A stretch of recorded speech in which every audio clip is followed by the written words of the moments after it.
mayoral candidate. Do you think Helen Zille is racist? I think Helen Zille, as far as I'm concerned, she's what when I grew up we used to call white liberals who believe as a white person giving my mother an extra 10 rands. They think they're doing her a favor. She's a kind of person that believes my mother or me, even when she looks at me, she still sees a boy. You know? She doesn't see a man, and she's liberal. So she. I think my own reading of her is she's the kind of white person that believes that she is superior to a black person. So she's and a black person, that's very racist. It is the definition of superior. We're not going to be controlled by Rupert here, who speaks to them like little kids. You must go and ask how Rupert speaks to your ministers. You can't try that with me. A white man. I don't care if you've got money or you don't have. I used to have a white mentor in Polokwane called Jimmy Contompelitos or something. One day he spoke to me in a bad way in a meeting. I said, you must never try that. He thought I was joking. I stood up. I said, no. No white man speaks to me like that. You don't do that. Don't do it. I don't care whether he was my mentor. No white man speaks to me the way Rupert speaks to your ministers.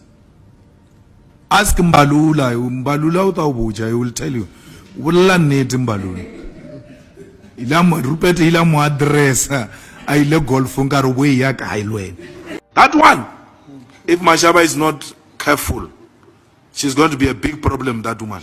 uMashaba nje into ayengenele ayenzayo nje beno Michael Bhumanti ne crew yabo yonke yakwa DA ngoba uAction SA unobuso bomnyama ngaphambili ngemuva iDA yodwa uMichael Bhumanti Paul Bowie former CEO weDA abelungu futhi akuyibona abaku back office Andre Kutsie ose UK kodwa uchief strategist eAction SA John Krill lo oyihead yepolice bonke iDA isinqonqo sabelungu bonke ba conspirisha against me basebenzisa lestuchi sabo uMashaba.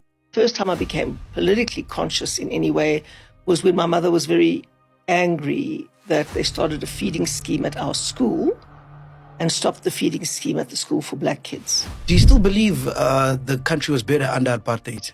When did I ever say that? You tweeted a little while back. What? Yeah, you should pull up the tweet. I was saying, take what you inherit from the past, even if a lot of the past was bad, and take what you can build on and make it better. That is the point. Second thing is, every journalist thinks that everybody in the world wants to know what their opinion on the subject is. And, you know, no one is actually interested in your opinion. That was one of the first lessons we learned in journalism school. By the way, does it bother you that people think you're racist? Well, I know I'm not. And anybody who knows me knows I'm not. And why should I worry about what totally uninformed, malicious people think? Please grab her flowers there. I think she's had them long enough. No, I think I have to get them again for that.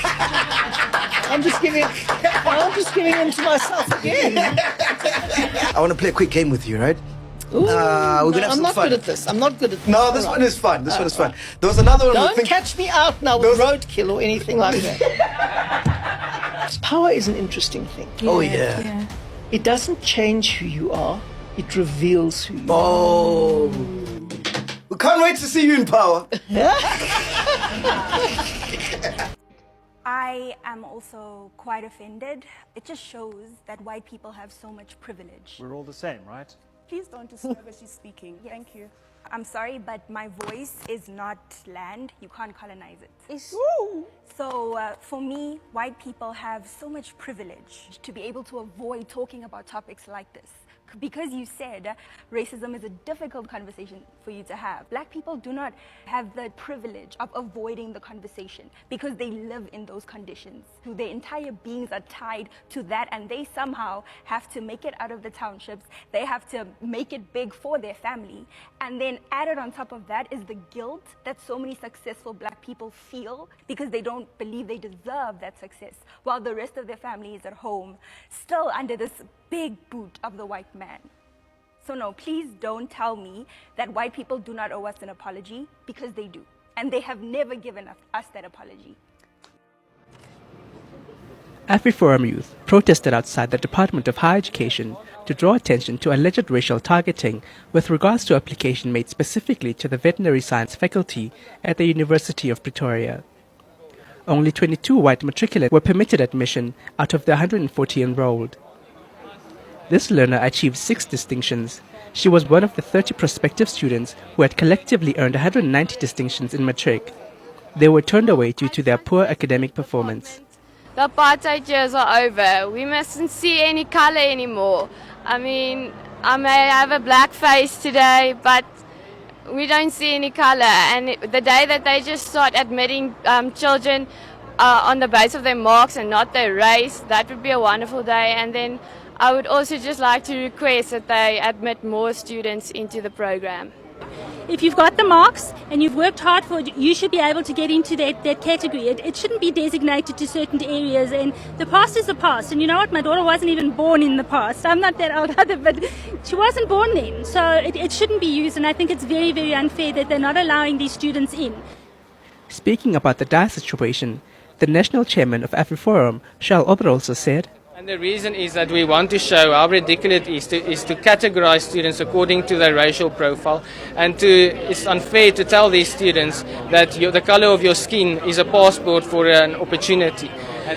So what will happen, unfortunately, the unintended consequence of putting people in categories and selecting students on racial grounds is that these students will leave the country, and in 6 years' time we won't be able to have enough vets. If we want to live in a non-racial society, we shouldn't use racial-based policies to redress the past. And it's not necessary to do it in that way. We are looking for a win-win solution. We are not here to take opportunities away from everyone. We are here to add more opportunities for people that really deserve it. Are all white people racist? 100%. How can you be a white South African and not be racist? And I don't mean that in the way of you necessarily consciously think that black people are inferior. I mean that there is just no way that you could have been born into this society without internalizing racist assumptions. But let's not make that the end of the conversation. It's not racist, it's just a fact. Let's not make that the end of the conversation. Let's say, yes, sure, we are all racist, and what are we going to do about it? Let's move on. Let's not make that the final insult. Monique, do you agree with Rebecca saying 100%? No, all white people are racist? I totally disagree with what she's saying. I think that whiteness and white privilege has become this buzzword that you hear all the time.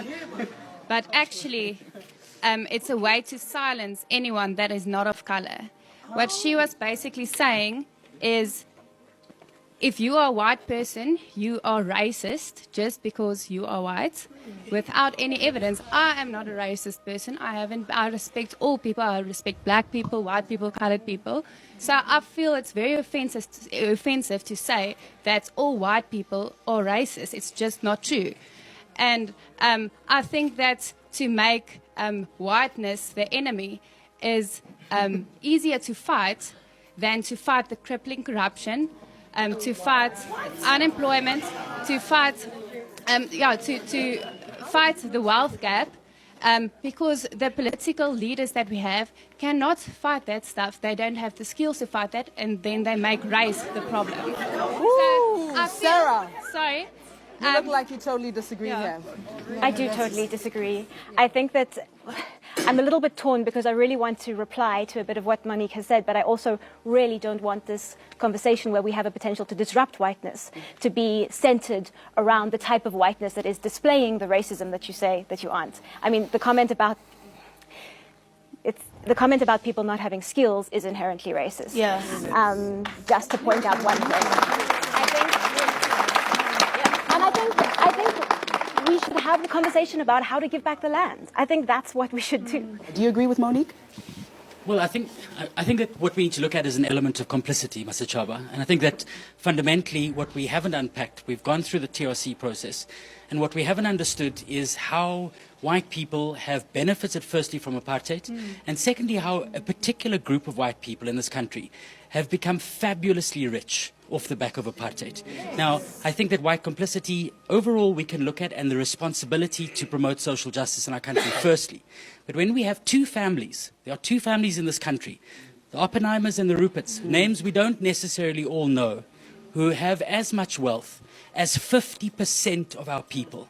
It's an extraordinary crime. We should call it nothing else. That must be challenged. It's a crime against our humanity, and it's the humanity of 50 million people in this country. That's precisely where we need to focus at and say, how did you make your money during apartheid? How did you build those networks? And how do you retain and entrench your power in the last 20 years? And quite clearly, no one is disrupting that power fundamentally. Ladies and gentlemen, my name is Dr. Jones. Why not TV? Please subscribe. Bye for now till we meet again next time. Subscribe, please. Don't forget to like and to comment. Thank you very much. Dr. Jones, Why not TV? Mutsonga wa Shiviri from Limpopo. Goodbye till we meet again next time. Subscribe.